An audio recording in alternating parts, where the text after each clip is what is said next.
সুদানে আমিরাতের রাষ্ট্রদূতের বাসভবনে বিমান হামলা। বৈরুতে ইসরায়েলি হামলায় ফিলিস্তিনি গোষ্ঠীর ৩ নেতা নিহত। সপ্তাহের ব্যবধানে উদ্বাস্তু ১০ লাখ ছাড়িয়েছে। সর্বশেষে জানিয়ে দেব ২০,০০০ বাংলাদেশের পাসপোর্ট ফেরত ভারতের নেপথ্যে যে কারণ। সুদানে আমিরাতের রাষ্ট্রদূতের বাসভবনে বিমান হামলা। উত্তর আফ্রিকার দেশ সুদানের রাজধানী খার্তুমে অবস্থিত সংযুক্ত আরব আমিরাতের রাষ্ট্রদূতের বাসভবনে সামরিক বাহিনীর ভয়াবহ বিমান হামলার অভিযোগ উঠেছে। দেশটির সামরিক বাহিনী সরাসরি বিমান হামলা চালিয়েছে বলে অভিযোগ করেছে সংযুক্ত আরব আমিরাত। সোমবার এই তথ্য জানিয়েছে বার্তা সংস্থা রয়টার্সের প্রতিবেদনে উল্লেখ করা হয়েছে, সুদানের সামরিক বাহিনী সোমবার ভোরে খার্তুমে অবস্থিত আমিরাতের রাষ্ট্রদূতের বাসভবনে বিমান হামলা চালিয়েছে। এই হামলাকে আমিরাত কর্তৃপক্ষ জঘন্য আখ্যা দিয়ে কড়া নিন্দা জানিয়েছেন। আমিরাতের পররাষ্ট্র মন্ত্রণালয়ে দেওয়া এক বিবৃতিতে বলা হয়েছে, হামলায় রাষ্ট্রদূতের বাসভবনটি ব্যাপকভাবে ক্ষতিগ্রস্ত হয়েছে, তবে হতাহতের কোনো খবর পাওয়া যায়নি। এ বিষয়ে সুদানের সামরিক বাহিনী এখনও কোনো মন্তব্য করেনি। গত প্রায় ১.৫ বছর ধরে সুদানে চলমান গৃহযুদ্ধের পরিপ্রেক্ষিতে এই ঘটনা ঘটে। সুদানের সামরিক বাহিনীর বরাত দিয়ে সংযুক্ত আরব আমিরাতকে তাদের শত্রুপক্ষ আধা সামরিক বাহিনী প্যারিড র্যাপিড ফোর্সকে অস্ত্র ও সহায়তা দেওয়ার অভিযোগ করে আসছে, যদিও আমিরাত অভিযোগ বরাবরই অস্বীকার করেছে। তবে জাতিসংঘের পরীক্ষকরা এই অভিযোগকে বিশ্বাসঘাতকতা বলে মনে করেন যে সংযুক্ত আরব আমিরাত আরএসএফকে সামরিক সহায়তা দিয়েছে। সংঘাতের শুরুতে সুদানের সেনাবাহিনী ও আরএসএফ এর মধ্যে উত্তেজনা বৃদ্ধি পায়, যার ফলে গত বছরের এপ্রিলে যুদ্ধ শুরু হয়। জাতিসংঘের মতে এই সংঘাতের কারণে সুদানের প্রায় অর্ধশত জনগণ মানসিক সাহায্যের প্রয়োজন এবং সেখানে দুর্ভিক্ষের আশঙ্কাও বাড়ছে। এই যুদ্ধে প্রায় ৮০ লাখ মানুষ ঘরবাড়ি ছেড়ে পালিয়েছে এবং সুদানের ভিতরে সংযুক্ত আরব আমিরাত তাদের বিবৃতি কূটনীতিক ভবন এবং কর্মকর্তাদের সুরক্ষার গুরুত্বের উপর জোর দিয়ে বলেছে যে এই ধরনের হামলা কূটনীতিক সম্পর্কের নিয়ম নীতি লঙ্ঘন করে। বৈরুতে ইসরায়েলি হামলায় ফিলিস্তিনি গোষ্ঠীর ৩ নেতা নিহত। লেবাননে হামলা শুরু করেছে ইসরায়েল। দেশটির এই হামলায় লেবাননের প্রতিরোধ যোদ্ধা হিজবুল্লাহর প্রধান হাসান নাসরুল্লাহ নিহত হয়েছেন। এরপরও হামলা অব্যাহত রেখেছে তারা। ইসরায়েলের এই হামলায় ফিলিস্তিনের আরেক যোদ্ধা গোষ্ঠীর ৩ নেতা নিহত হয়েছেন। সোমবার বার্তা সংস্থা রয়টার্সের এক প্রতিবেদনে সব তথ্য জানা গেছে। ফিলিস্তিনের সশস্ত্র গোষ্ঠী popular front the liberation of ফিলিস্তিনি জানিয়েছে, সোমবার বৈরুতে ইসরায়েলি হামলায় তাদের ৩ নেতা নিহত হয়েছেন। বৈরুতের কোলা জেলায় তাদের নিশানা করে এই হামলা চালানো হয়েছে। প্রত্যক্ষদর্শীর বরাতে রয়টার্স জানিয়েছেন, কালো শহরে একটি আবাসিক ভবনে ইসরায়েলি বাহিনীর হামলা চালায়, এতে তারা নিহত হন। তবে এ বিষয়ে তাৎক্ষণিক ইসরায়েলি সেনাবাহিনীর পক্ষ থেকে কোনো মন্তব্য পাওয়া যায়নি। এদিকে লিবাননের স্বাস্থ্য কর্মকর্তারা জানিয়েছেন, আরও একটি রক্তাক্ত দিন পার করছে লেবানন। দেশটিতে ইসরায়েলি হামলায় আরও ১৫০ জন নিহত হয়েছেন। এ সময় আহত হয়েছেন আরও অন্তত ৩৫০ জন। লেবাননের স্বাস্থ্য মন্ত্রণালয় জানিয়েছে, দক্ষিণ সিডনের কাছে আইন আল দিলব এলাকায় ২টি আবাসিক ভবনে হামলা চালিয়েছে ইসরায়েল।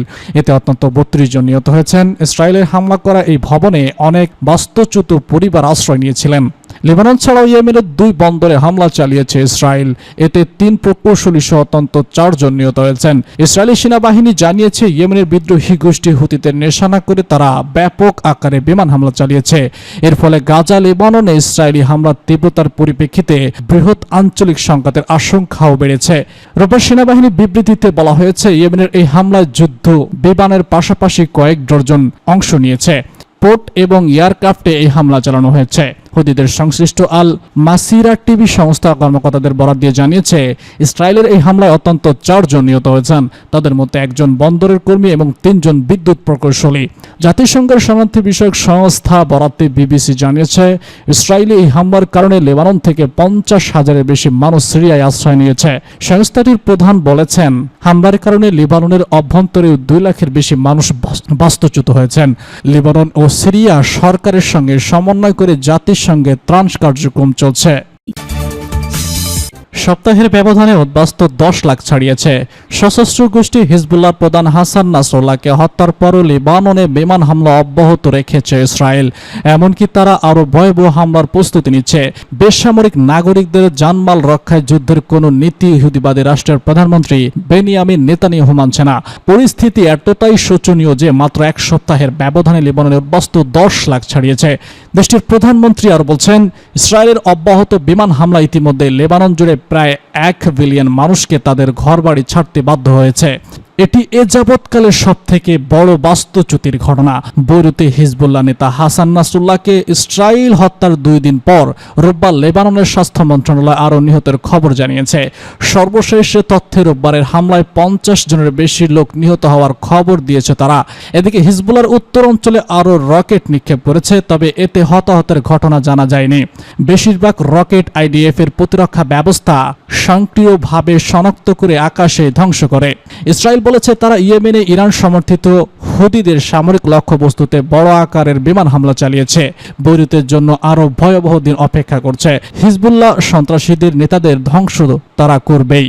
লেবাননের প্রধানমন্ত্রী কারিম বরাবরের হামলার বর্ণনা দিয়ে বলেছেন, বিমান হামলার কারণে বৈরুত এবং দক্ষিণ সীমান্ত এলাকা সহ দেশের অন্যান্য অংশ থেকে মানুষ পালিয়ে যেতে বাধ্য হয়েছে। জাতিসংঘের শরণার্থী বিষয়ক সংস্থার বরাতে বিবিসির প্রতিবেদনে বলা হয়েছে, লেবানন থেকে 50,000-এর বেশি মানুষ ইসরায়েলি হামলার কারণে সিরিয়ায় আশ্রয় নিয়েছে। সংস্থাটির প্রধান ফিলিপ্পি প্রান্দি এক টেলিগ্রাম পোস্টে জানিয়েছেন, হামলার কারণে লেবাননের অভ্যন্তরেও 2 লাখের বেশি মানুষ বাস্তুচ্যুত হয়েছেন। লেবানন ও সিরিয়া সরকারের সঙ্গে সমন্বয় করে জাতিসংঘের ত্রাণ কার্যক্রম চলছে। এদিকে স্থানীয় কর্তৃপক্ষ হতাহতদের সামলাতে ক্রমবর্ধমান চাপের মধ্যে পড়ছে। তারা আশ্রয় কেন্দ্রে এবং হাসপাতাল সহ সবখানে সহায়তা করার জন্য উদ্গ্রীব, কিন্তু রোগীর চাপ এতটাই বেশি যে তাদের পক্ষে সবাইকে সেবা দেওয়া সম্ভব হচ্ছে না। লেবাননের বিবিসির সংবাদদাতা জেরিন ঘুরে এইসব তথ্য দেখেছেন। 25 বছর বয়সী আয়া সোফিয়া বিবিসিকে বলেছেন, তাকে তার 6 সদস্যের পরিবারের সাথে বৈরুতের দক্ষিণে আল গালিব শহরতলিতে পালিয়ে আসতে হয়েছে, কারণ তাদের এলাকায় থাকা খুব বিপজ্জনক ছিল। তার বাড়ির পাশে বিমান হামলায় সব ভবন ধ্বংসস্তূপে পরিণত হয়েছে। তিনি বর্তমানে বৈরুতের একটি বাড়িতে আরও 16 জনের সাথে আশ্রয় নিয়েছেন।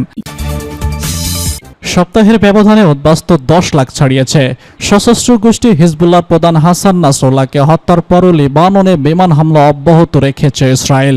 এমনকি তারা আরও ভয়াবহ হামলার প্রস্তুতি নিচ্ছে। বেসামরিক নাগরিকদের জানমাল রক্ষায় যুদ্ধের কোনো নীতি ইহুদিবাদী রাষ্ট্রের প্রধানমন্ত্রী বেনিয়ামিন নেতানিয়াহু মানছে না। পরিস্থিতি এতটাই শোচনীয় যে মাত্র 1 সপ্তাহের ব্যবধানে লেবাননে উদ্বাস্তু 10 লাখ ছাড়িয়েছে। দেশটির প্রধানমন্ত্রী আর বলছেন, ইসরায়েলের অব্যাহত বিমান হামলা ইতিমধ্যে লেবানন জুড়ে প্রায় 1 বিলিয়ন মানুষকে তাদের ঘরবাড়ি ছাড়তে বাধ্য হয়েছে। এটি এ যাবৎকালের সবথেকে বড় বাস্তুচ্যুতির ঘটনা। বৈরুতে হিজবুল্লাহ নেতা হাসান নাসরুল্লাহকে ইসরাইল হত্যার 2 দিন পর রোববার লেবাননের স্বাস্থ্য মন্ত্রণালয় আরও নিহতের খবর জানিয়েছে। সর্বশেষ তথ্যে রোববারের হামলায় 50 জনের বেশি লোক নিহত হওয়ার খবর দিয়েছে তারা। এদিকে হিজবুল্লাহর উত্তর অঞ্চলে আরও রকেট নিক্ষেপ করেছে, তবে এতে হতাহতের ঘটনা জানা যায়নি। বেশিরভাগ রকেট আইডিএফ এর প্রতিরক্ষা ব্যবস্থা সক্রিয়ভাবে শনাক্ত করে আকাশে ধ্বংস করে। ইসরায়েল বলেছে তারা ইয়েমেনে ইরান সমর্থিত হুদিদের সামরিক লক্ষ্যবস্তুতে বড় আকারের বিমান হামলা চালিয়েছে। বৈরুতের জন্য আরও ভয়াবহ দিন অপেক্ষা করছে। হিজবুল্লাহ সন্ত্রাসীদের নেতাদের ধ্বংস তারা করবেই।